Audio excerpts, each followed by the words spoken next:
మొత్తం జరిగింది. ఇక్కడ శ్రీనివాస్ అన్న ఉన్నారు, ఏపీఎస్ ఎంఐడిసి చైర్మన్ గా ఆయన కూడా ఉన్నారు.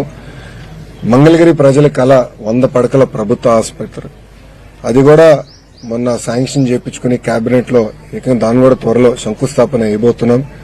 కేవలం ఒక ప్రభుత్వ హాస్పిటల్ గా మేము అది భావించట్లేదు, ఒక మోడర్న్ హాస్పిటల్ గా ఏదైతే ఇతర దేశాల్లో ఒక బాంబేలోనో లేదంటే ఒక హైదరాబాద్ లో ఎట్లయితే మోడర్న్ హాస్పిటల్ చూస్తామో, జోనింగ్ ఎట్లా జరుగుతుందో అది మైండ్ లో పెట్టుకుని ఆ లేఅవుట్ల పైన దాదాపు ఒక 5-6 సార్లు మేము కూర్చుని ఒక్కొక్కటి రివ్యూ చేసుకుని కూడా చేస్తాం జరిగింది. సో ఇట్లా సుమారుగా ఒక 50 కార్యక్రమాలు అంటే అభివృద్ది కార్యక్రమాలు ఎన్డీఏ ప్రభుత్వం ఇక్కడ మంగళగిరి నియోజకవర్గం కోసం ప్రత్యేకంగా చేస్తాం జరుగుతుంది. ఇది కేవలం ప్రభుత్వ నిధులపైనే కాదు, ఒక సిఎస్ఆర్ నిధులు అవచ్చు, లేదంటే లోకల్ గా ఉన్న దాతలతో కావచ్చు, వాళ్ళందరితో చర్చించి మాట్లాడిన తర్వాతనే మేము నిర్ణయం తీసుకుంటున్నాం.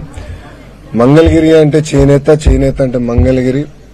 కానీ ఒక వాస్తవం మన అందరం ఆడుకోవాలి ఏంటంటే మగ్గాలు తగ్గిపోయినాయి, దానికి చెక్ పెట్టాలి. మగ్గాలు పెంచాలంటే ట్రైనింగ్ కావాలి, డిజైనింగ్ జరగాలి, లేటెస్ట్ టెక్నాలజీకి వెళ్లాలి అనే లక్ష్యంతో మన చేనేత సోదరులకి ఇక్కడ ఒక common facility centre, designing, printing, intricate work చేసేదాన్ని కూడా దాన్ని కూడా వాళ్ళ భూమి అవసరం ఉంటే అది ఎండోమెంట్ భూమి అవుతే వాళ్ళని రిక్వెస్ట్ చేసి లీజుకి తీసుకుని కేంద్ర ప్రభుత్వ సహకారంతో అది ఏర్పాటు చేస్తున్నాం.